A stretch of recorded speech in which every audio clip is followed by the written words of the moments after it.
बहुत स्वागत है। आप एचओडी हैं एम्स में रूमेटोलॉजिस्ट डिपार्टमेंट से। साथ ही हमारे साथ हैं doctor Mahesh Vyas, who is dean academics, all India institute of Ayurveda, new Delhi. Sir, आपका बहुत बहुत स्वागत है। उमा जी, चर्चा की शुरुआत आपसे करना चाहेंगे और जैसा कि हमारी थीम है हेल्दी बिगनिंग, कैसे हेल्दी बिगनिंग की हम शुरुआत कर सकते हैं, क्या इसका मतलब है, दिनचर्या में कैसे इसको शामिल किया जा सकता है? हेल्दी बिगिनिंग है और होपफुल फ्यूचर ये है। तो किसी भी चीज की अगर शुरुआत अच्छी होगी तो अंत भी अच्छा होगा, हम सब जानते हैं। और शुरुआत कहाँ से होती है? एक महिला से, जो फिर बाद में जाके एक नवजात को, शिशु को जन्म देती है। तो अगर वुमेन हेल्दी होंगी और चिल्ड्रन हेल्दी होंगे तो हमारा देश भी स्वस्थ रहेगा और हम विकसित भारत की तरफ और जल्दी से बढ़ेंगे। तो उस दिशा में बहुत जरूरी है एक तो न्यूट्रिशन की, बचपन से ही उनमें अच्छे खान पान की आदत डाली जाए। उनकी जो जीवन शैली है, यानी कि फिजिकल एक्टिविटी जिसको इग्नोर कर देती हैं विमेन, कहती हैं कि घर में हम काम तो करते हैं, तो बहुत एक्टिविटी हो जाती है, तो हमें एक्सरसाइज की क्या जरूरत। तो ये समझना जरूरी हो जाता है उनका कि नहीं, कुछ एक्सरसाइजेस करनी बहुत जरूरी है अपने मांसपेशियों को मजबूत रखने के लिए, अपनी मेंटल हेल्थ अच्छी रखने के लिए। और इसके अलावा उनको अच्छी स्लीप जरूरी है, जो कि 6 से 8 घंटे की नींद लेना है। और वो जो स्लीप है वो डिपेंड करती है कि एज ग्रुप, किस एज ग्रुप में वुमेन फिट होती है। और स्ट्रेस को कम करना है, और उसके लिए बहुत ज्यादा जरूरी है कि जब वो प्रेग्नेंट होती हैं उस दौरान उनकी फैमिली का और सोशल और मेडिकल सपोर्ट उनको मिले। और इसके साथ साथ जब वो जन्म देती है बच्चे को, तो उस दौरान भी उनका खान पान, उनकी फिजिकल एक्टिविटी, कुछ एक्सरसाइजेस जो बाद में जाके बहुत सारी बीमारियों को दूर रख सकती है महिलाओं से। डॉक्टर व्यास, अगर महिलाओं की बात करें तो आजकल के परिवेश में लाइफस्टाइल डिजीजेस बहुत हो जाती हैं, जैसे डायबिटीज हो गया, या फिर आपको अर्थराइटिस की प्रॉब्लम हो जाती है, घुटनों की परेशानी महिलाओं को हो जाती है। इन सब चीजों से छुटकारा अगर आयुर्वेदा की तरफ देखें तो कैसे पा सकते हैं? बिल्कुल, देखिए आयुर्वेद ने कुछ सूत्र बता रखे हैं, ठीक है, और उन सूत्रों को अगर जीवन में उतारें तो इन सब चीजों से हम बहुत कुछ उसमें बच सकते हैं जी। जैसा कि अभी मैडम ने भी बताया, तो आयुर्वेद ने मुख्य सूत्र बताया आहार, निद्रा और व्यायाम। मैंने एक तो अपनी डाइट पे प्रॉपर ध्यान दें। आज हम क्या करते हैं कि टेस्ट को जरूर देख लेते हैं कि अच्छा टेस्ट है तो उसको अपन थोड़ा प्रेफर ज्यादा करते हैं। घर पे भी बच्चों का रहता है कि कुछ टेस्ट ही पसंद करते हैं, लेकिन आयुर्वेद कहता है नित्यम सर्वरसाभ्यास। 6 रस बताए, मधुर, अम्ल, लवण, कटु, तिक्त और कषाय। तो प्रॉपर पोषण के लिए हमको इन सभी रसों को हमारे आहार में स्थान देना चाहिए। तो आहार का ध्यान रखें। दूसरा है निद्रा। देखिए निद्रा जो है, आयुर्वेद में कहते हैं कि हमारा जो शरीर का बल है वो या इम्यूनिटी को अच्छा बनाए रखने में निद्रा का एक बहुत बड़ा रोल है। तो पर्याप्त मात्रा में नींद लें। और आप देखें कोरोना काल में भी हम सभी पेशेंट को ये कहते थे, एक तो डाइट प्रॉपर लें, सोए समय पर, और तीसरा जो सूत्र था वो व्यायाम, यानी एक्सरसाइज अगर बराबर करें। जो व्यक्ति नियमित व्यायाम करते थे, जिनकी इम्यूनिटी अच्छी थी, वो चाहे आरटीपीसीआर पॉजिटिव हो गए लेकिन उनको हॉस्पिटल तक नहीं जाना पड़ा। यानी इम्यूनिटी अगर अच्छी रहेगी तो हम स्वस्थ रहेंगे। तो 3 सूत्रों का इनका ध्यान रखें। दूसरा, जैसे कि आपने बात करी थी कि डायबिटीज अभी जो है कहना चाहिए कि बहुत अधिक, पहले तो एक आयु के बाद में 40 साल 50 साल के बाद में होता था, लेकिन आजकल तो कम उम्र में भी देखा जाता है। तो इसके लिए भी खासतौर से आयुर्वेद ने कुछ नियम बता रखे हैं। और इसमें खासतौर से एक्सरसाइज, जैसे सेडेंटरी लाइफस्टाइल रहती है कि जो एक जगह बैठे रहने का काम करते हैं, तो उनमें डायबिटीज की संभावना ज्यादा रहती है। जिनमें ओबेसिटी, वेट ज्यादा बढ़ा हुआ है, उनमें संभावना ज्यादा रहती है। तो एक एक्सरसाइज के द्वारा अपने शरीर को बिल्कुल स्वस्थ रखें। और दूसरा, एक मानसिक स्वास्थ्य का ध्यान रखें। कई बार क्या होता है कि हमारी डाइट बहुत अच्छी है, लेकिन चिंता, शोका, दिव्यदोषा, एक तो चिंता है, शोक है, क्रोध है, मोह है, ये जो मानसिक भाव है, इनका शरीर के ऊपर पूरा प्रभाव पड़ता है। तो हम शारीरिक रूप से स्वस्थ रहें, मानसिक रूप से स्वस्थ रहें, पर्याप्त निद्रा लें, आहार का ध्यान रखें, निश्चित रूप से स्वस्थ रहें। बिल्कुल। डॉक्टर उमा जी, आजकल की भागम भाग की जिंदगी में हम काफी देख रहे हैं कि हार्ट अटैक के प्रॉब्लम्स बहुत उभर कर आ रहे हैं। स्पेशली आजकल वॉशरूम्स में साइलेंट अटैक के केसेस भी बहुत हमें सुनने में आ रहे हैं। तो इसका क्या रीजन हो सकता है और कैसे इससे हम निजात तो आई एम श्योर नहीं पा सकते, लेकिन इसको क्योर करने की अगर हम कोशिश करें तो क्या वो एक बेसिक स्टेप्स हम लोग अपनी लाइफस्टाइल में ऐड ऑन कर सकते हैं, फॉलो कर सकते हैं? देखिए निजात भी मैं कहूंगी काफी हद तक पाई जा सकती है। और अगर हम इसके कारणों की बात करें जो मेडिकली हम सोच सकते हैं क्या होता होगा, तो 2 वजह होती हैं। या तो साइलेंट हार्ट अटैक हो जाता है उनको, दूसरा एक चीज होती है जो अरिथमियाज, जो इरेगुलर रिदम हो जाती है हार्ट की, तो वेंटिकुलर टैकिकार्डिया, इस तरह की चीजें हुई तो सडन हो जाता है। तीसरी चीज होती है पल्मोनरी थ्रोम्बोएम्बोलिज्म, जिसमें कि जाके एक बहुत बड़ा सा क्लॉट एक वेसल में फंस जाता है और अचानक से पर्सन कोलैप्स हो जाता है। ये 3 वजह हो सकती है। लेकिन इन वजहों के कारण क्या है अगर हम देखें, जैसे आप लाइफस्टाइल डिजीजेस की बात कर रही है, तो डायबिटीज है, हाइपरटेंशन है, डिसलिपिडीमिया है, लिपिड्स बहुत ही हेवाए जा रहे हैं, इधर उधर बहुत हाई जा रहे हैं। और दूसरा जिन कारणों की हमने बात की, जैसे फिजिकल एक्टिविटी नहीं है, हमारे जो स्लीप पैटर्न है वो बहुत ऑल्टर्ड है। हो सकता है बहुत मनी और रात को काम कर रहे हैं और दिन में कुछ टाइम सोने का मिलता है, तो जो हमारी बॉडी क्लॉक है वो बहुत इंपॉर्टेंट है उसको समझना। तो और इसके अलावा जरूरी है कि जो हमारा खान पान है वो भी प्रॉपर नहीं है, उसमें बहुत सारे कंपोनेंट्स होने चाहिए, जिसमें फूड में एक हेल्दी फूड जो है उसमें क्या प्रोटीन्स, कार्बोहाइड्रेट्स, थोड़े नट्स, ड्राई फ्रूट्स, थोड़े फ्रूट्स, वेजिटेबल्स, मिल्क, सारी बैलेंस डाइट होनी चाहिए। स्ट्रेस लेवल बहुत ज्यादा है, कहीं एक अंधे दौड़ से मची हुई है जहां पे सबको पहुंचना है, तो वो मैनिफेस्ट नहीं हो रहा, लगता है ये पर्सन बड़ा खुश है और लेकिन वो अंदर ही अंदर वो घुट रहा है, उसको प्रॉब्लम्स है, उसको शेयर करने वाला कोई नहीं। उमा जी सॉरी इंटरप्ट करना चाहूंगी, आपने कहा बैलेंस डाइट होनी जरूरी है।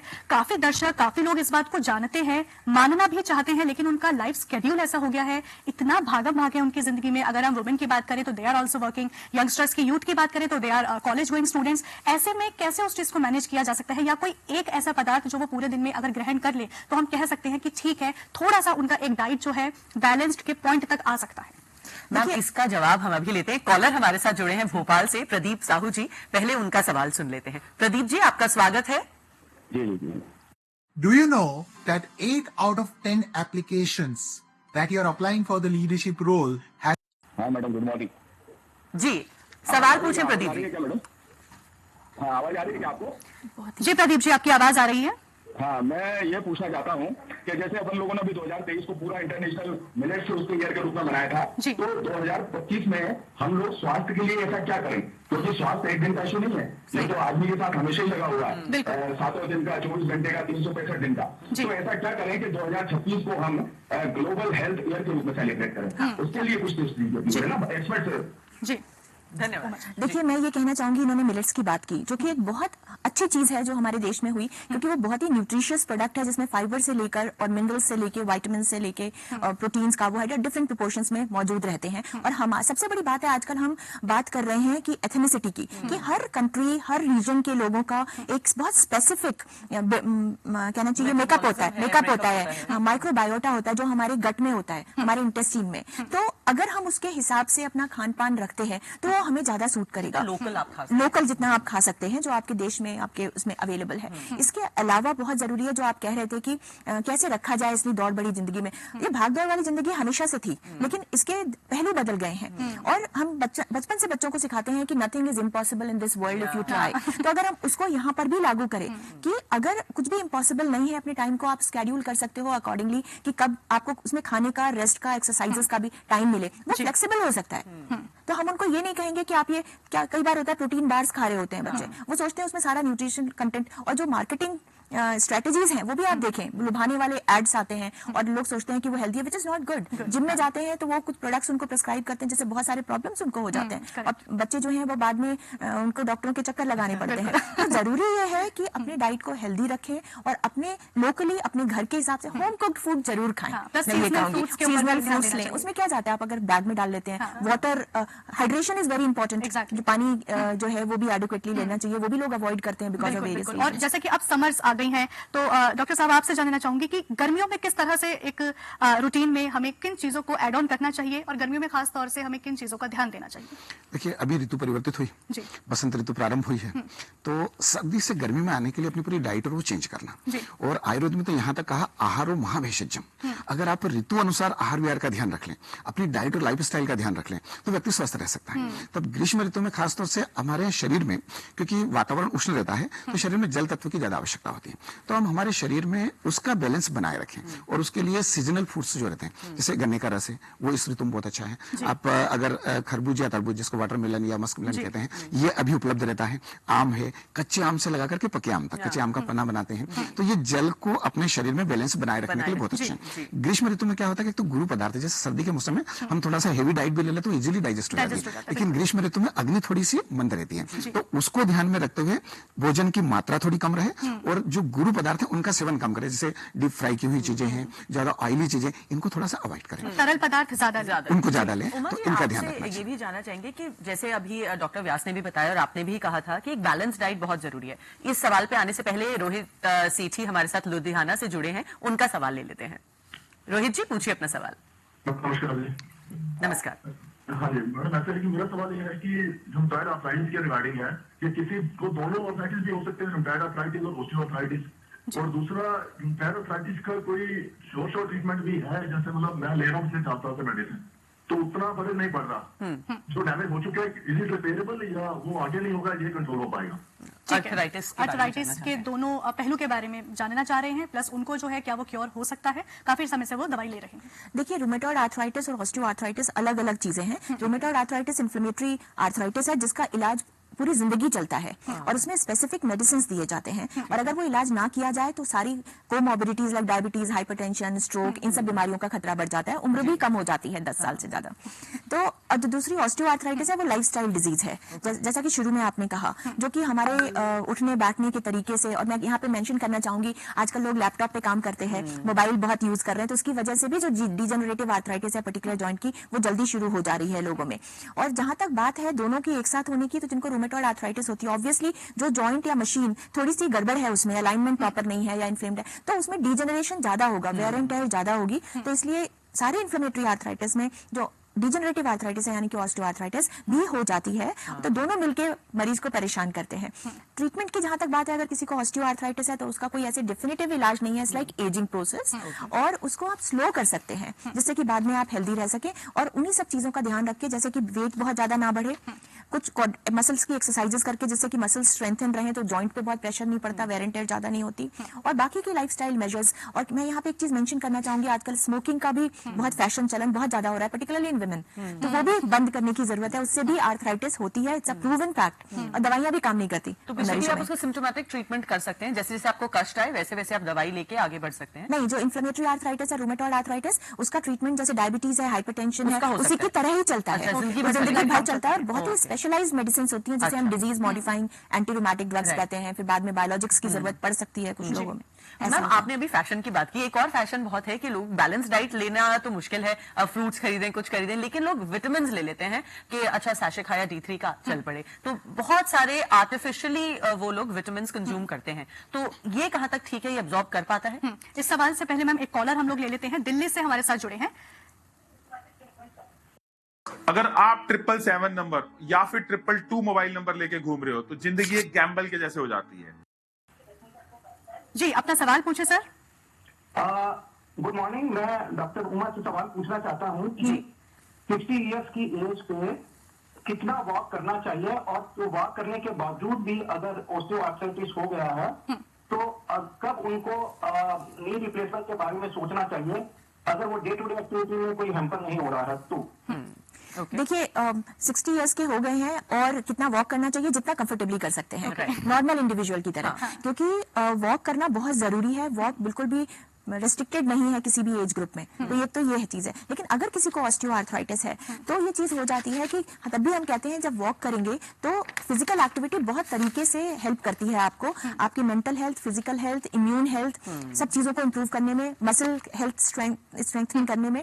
तो और दूसरा इन्होंने कहा कि अगर किसी को रिप्लेसमेंट की जरूरत कब पड़ती है, तो अगर कोई अपने रोजमर्रा की जिंदगी में काम कर पा रहा है, बहुत दर्द ज्यादा नहीं है, तो रिप्लेसमेंट की क्या जरूरत, क्योंकि इसको एक एजिंग प्रोसेस माने, जैसे हमारी एज बढ़ रही है तो हम अपने आप को पूरा बदल नहीं सकते, तो हमें उसमें अडेप्ट करना पड़ता है। लेकिन हाँ, अगर किसी के जोड़ों के लाइक कहना चाहिए हड्डियों के बीच में जो गैप होता है वो बहुत कम हो गया है, कार्टिलेज बिल्कुल घिस गया है, बहुत पेनफुल रहता है, क्वालिटी ऑफ लाइफ अफेक्टेड हो रही है, तभी रिप्लेसमेंट एडवाइजेबल है। बिल्कुल। तो मैम, हम आपसे चर्चा कर रहे थे कि जो आर्टिफिशियली हम लोग विटामिन ले लेते हैं, हमारी बॉडी उसको एब्जॉर्ब कर पाती है, इज इट एडवाइजेबल और नॉट? देखिए, बॉडी तो एब्जॉर्ब करती है, लेकिन आपको इस तरह से समझे कि हर चीज की मात्रा एक फिक्स्ड है, कि बॉडी को वो वेरी करता है कि आप फीमेल हैं, मेल हैं, आपकी उम्र कितनी है, किस एज मतलब एज ग्रुप में जो आप हैं, आपको और क्या प्रॉब्लम है एसोसिएटेड, फिजिकल एक्टिविटी लेवल कितना है आपका, क्योंकि एक रेसलर है और एक नॉर्मल इंडिविजुअल है, दोनों की रिक्वायरमेंट्स अलग होंगे। तो जो विटामिन्स और मिनरल्स होते हैं इनकी बहुत थोड़ी मात्रा चाहिए होती है, लेकिन अगर बॉडी में ये ज्यादा हो जाते हैं तो जो हमारे डिफरेंट सेलुलर प्रोसेसेस हैं वो अफेक्ट होते हैं, और उसकी वजह से टॉक्सिटी जैसी चीजें हो जाती हैं। क्योंकि मान लीजिए विटामिन डी का मैं एग्जांपल लूं, तो अगर विटामिन डी किसी के शरीर में ज्यादा हो जाता है, ये फैट सॉल्युबल विटामिन है और जाके बॉडी फैट में जमा हो जाती है, तो उससे क्या होता है, ये कैल्शियम के रेगुलेशन में काम आती है। तो विटामिन डी अगर ज्यादा है तो बॉडी में कैल्शियम की मात्रा बढ़ जाती है, और कैल्शियम की मात्रा अगर बढ़ती है तो वो उससे डेथ हो सकती है, उससे किडनी फेलियर हो सकता है, उससे बहुत सारी प्रॉब्लम्स हो सकती हैं। तो इसीलिए कोई भी विटामिन सप्लीमेंट ऐसे ही शुरू नहीं करना चाहिए, और लेने तो थोड़े दिन के लिए ले, सलाह मशवरा के साथ ही करना चाहिए। Absolutely, डॉक्टर व्यास जी, आपसे जानना चाहेंगे, आपने इम्यूनिटी बूस्ट अप करने की बात की थी, बच्चों के परिप्रेक्ष्य में अगर मैं बात करूं तो बच्चों में अच्छे स्वास्थ्य को लेकर किन हैबिट्स को हम कैसे उजागर कर सकते हैं? देखिए, बच्चों के लिए भी आजकल एक जो देखा जाता है स्क्रीन का टाइमिंग, कि बहुत ज्यादा मोबाइल में कंप्यूटर में लगे नहीं रहे, और थोड़ा सा अगर ध्यान रखें हम सब परिवार वाले कि रात को थोड़ा जल्दी सोएं, क्योंकि रात को अगर ज्यादा देर तक जगते हैं तो उसके कारण कई प्रकार की बीमारियां होती हैं, और सुबह थोड़ा जल्दी उठें। आयुर्वेद ने सूत्र बता रखा, रात्रो जागरणम वृक्षम, माने जितने भी वातिक डिजीज होते हैं रात को ज्यादा देर तक जगने के कारण होते हैं, और स्निग्धम स्वप्नम दिवा, सुबह अगर ज्यादा देर से उठते हैं तो उसके कारण कफ वाले विकार होते हैं। तो थोड़ा सा अगर लाइफस्टाइल में मॉडिफिकेशन कर दिया जाए, उनको समय पर सोने की सलाह दें, सुबह थोड़ा जल्दी उठाएं, और कुछ खान पान में थोड़ा सा चेंज करें। आयुर्वेद हर उम्र के मान से अलग अलग डाइट और उसके लिए करता है। बच्चों के लिए विशेष रूप से कहता है कि नवनीतम गवाम पथ्यम शिशु नाम परम औषधम, माने बच्चों के लिए जो है शुद्ध गाय के दूध से, दही से बनाया हुआ मक्खन जो है उन्हें वो बहुत अच्छा रहता है, माने उनके अंगों का विकास होता है, उनकी स्मरण शक्ति अच्छी रहे, उसके लिए स्निग्ध पदार्थों का सेवन कराना चाहिए। दूसरा, ऋतु के अनुसार जो फल है, आंवला है, ये बहुत अच्छा है, विटामिन सी का रिसोर्स है, ऋतु फल है, इनका प्रयोग कराते जाएं। तो ये चीजें अगर डाइट में अपन ध्यान रखें, थोड़ी सी उनकी लाइफ स्टाइल सही रखें, अच्छी नींद पूरी हो बच्चों की, और जो पदार्थ है हम लोग अगर डेली रूटीन में चेंज करें तो इससे इंप्रूवमेंट आ सकता है। तो doctor Uma ji and doctor Vyas ji, एक क्विक हम लोग रैपिड फायर आप लोगों के साथ में आज लेकर आए हैं। क्विक 1 to 1 हम लोग क्वेश्चंस पूछेंगे and you will just have to give the answers. तो ये है सवाल सेहत से, ठीक है? तो ऐसा कौन सा पदार्थ है पीने वाला जो सुबह उठकर हमारी बॉडी को, हमारे बॉडी के मेटाबॉलिज्म को बूस्ट करता है? चाय या नींबू पानी? नींबू पानी। कितनी देर तक हमें वॉक करना चाहिए? 15 मिनट या 30 मिनट? 30 मिनट तक कर सकते हैं अगर आपकी हेल्थ अच्छी है तो। ओके, डॉक्टर उमा, आपसे कि एक ऐसी चीज जो हर डॉक्टर रिकमेंड करते हैं, नेटफ्लिक्स, पिज्जा या एक्सरसाइज? एक्सरसाइज। जब चीट डे हो, यानी वो दिन जब आप कुछ भी खा सकें, उस दिन आप क्या खाएं? रसगुल्ला, या फिर घर का बना हुआ आलू का पराठा, या फिर आज से डाइट की छुट्टी? घर का बना हुआ पराठा। क्या बात है। अच्छा, और वर्कआउट का सबसे बड़ा दुश्मन कौन है? जिम, मोटिवेशन या मम्मी के हाथ के पराठे? Very difficult question. मतलब मम्मी के हाथ के पराठों की जहां बात है वहां आपके भी मुंह में पानी आ रहा है। ऑब्वियसली दुश्मन की बात करें उसका तो देखिए, मोटिवेशन जो बहुत जरूरी है एक्सरसाइज करने के लिए। राइट तो ये तो हंसी मजाक में हमने लोगों को बताना चाहा कि स्वास्थ्य कितना जरूरी है, लेकिन जाते जाते आपसे कुछ 5 क्विक टिप्स मांगेंगे जो आज के जीवन में हम इनकॉर्पोरेट कर सके to lead a healthy life. बिल्कुल, देखिए, नंबर 1 आहार, डाइट का पूरा फॉलो करें। दूसरा, निद्रा, नींद का पूरा ध्यान रखें। तीसरा, व्यायाम, एक्सरसाइज प्रॉपर रूप में करते रहें, और मानसिक स्वास्थ्य का ध्यान रखें, चिंता शोक आदि इनको दूर रखें। और दूसरा, पथ्य आहार का सेवन करें। पथ्य का जरूर, आहार का अपने को पता है, लेकिन उसमें कौन सी चीज होलसम है, कौन सी अनहोलसम है। जैसे अभी ग्रीष्म ऋतु शुरू हो रही है, हम बहुत अच्छे से आम बहुत अच्छे पसंद आते हैं, सब जगह आम का रस बनता है, दूध के साथ बनाते हैं, वो बिल्कुल विरुद्ध है। और आम अगर थोड़े बहुत भी कच्चे हैं, खट्टे, और उनके साथ में दूध मिक्स करके अगर रस बना रहे हैं तो वो ठीक नहीं। तो ऐसे कई चीजें हैं जिनको एक साथ मिक्स नहीं करना है। तो अनहोलसम डाइट का ध्यान रखें, इन 5 सूत्रों को जीवन में अपनाएं। स्वास्थ्य ही सबसे मुख्य धन है, और शरीर माध्यम खलु धर्म साधनम। आप कुछ भी तभी कर सकते हैं जब शरीर से स्वस्थ हो। बहुत सुंदर, बहुत सुंदर।